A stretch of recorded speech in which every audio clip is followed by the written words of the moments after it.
আসসালামু আলাইকুম আমার সম্মানিত বন্ধুরা আজকে আমরা দুইটা বিষয় ড্রাইভিং লাইসেন্সের কথা বলবো। এক নাম্বার বিষয় হলো আপনারা আবেদন করতে গেলে আপনাদের যে মোবাইল নাম্বার ভেরিফাই করতে হয় জাতীয় পরিচয়পত্র বসানোর সাথে সাথে সেই মোবাইল নাম্বারটা নিজেদের এনআইডি কার্ড দিয়ে যদি রেজিস্ট্রেশন না করা থাকে সেই ক্ষেত্রে কিন্তু আপনার সেই মোবাইল নাম্বারটা আপনার ওই বিআরটিএ থেকে আপনার সাবমিট নেয় না। এই বিষয়ে আমরা কথা বলবো এবং আপনার যে চোখের যে একটা সার্টিফিকেট লাগে, মেডিকেল সার্টিফিকেট লাগে, আপনার প্রথমে আবেদন করতে গেলে এই বিষয়ে কথা বলবো। এই দুইটা বিষয়ে আশা করি আপনার এই ভিডিও থেকে একদম ক্লিয়ার হয়ে যাবেন। প্রথম নম্বর হচ্ছে মোবাইল নাম্বার। ধরেন আপনার নামে একটা মোবাইল আছে, সেই মোবাইলটা আপনার এই বাবার নাম বা অন্য কারোর নাম দিয়ে সিমটা কিনছিলেন, ঠিক আছে?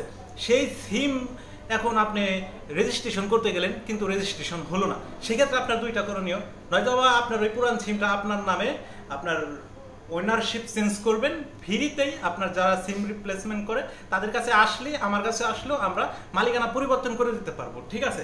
এবং যদি এইটা না করেন সেই ক্ষেত্রে আপনি আর একটা করতে পারেন যে বিআরটিও অফিসে, সে অফিসে যে আপনি বলতে পারেন যে আমি একটা আবেদন করব, আমার এই নাম্বারটা আমার অ্যাকাউন্টে অ্যাপ্রুভ করে দেন, তাহলে কিন্তু সেই নাম্বারটা ভেরিফাই হয়ে যাবে। যদি তাও না করেন, আপনি যে ভোটার আইডি অনলাইনে উঠান সেই অ্যাকাউন্টে, ভোটার আইডির অ্যাকাউন্টে আপনার নাম্বারটা আপনি সেভ করে দিয়ে দিবেন, তাহলেই কিন্তু আপনার যে সহজেই আপনার এই ওটিপির যে সমস্যাটা ভোটার আইডির সেটা সমাধান হয়ে যাবে। এখন দুই নাম্বার সমস্যাটা হলো ভাই, অনলাইন এই অ্যাপ্লিকেশন করতে গেলেই আমাদের এই ডাক্তার সার্টিফিকেট লাগে। এই ডাক্তার সার্টিফিকেট কোনোভাবেই পাই না। এক নাম্বার পাইবেন আপনার যে উপজেলা সরকারি হাসপাতাল আছে আপনার, সেই হাসপাতালে আপনি যে পাবেন, অনেক মানুষ অনেক ঘোরাঘুরি করবে, আপনি ভালো মতো সেই হাসপাতালে যোগাযোগ করবেন, পাবেন।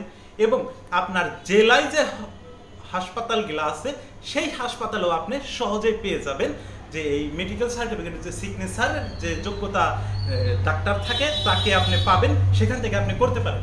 এখন এর ভিতরে একটা কৌশল বিষয় হলো, ধরেন আপনি কোনোভাবেই আপনি সিগনেচার আনতে পারতেছেন না, মেডিকেল ফর্মটা আপনি করতে পারতেছেন না, এর কারণে আপনি প্রথমে আবেদন করবেন।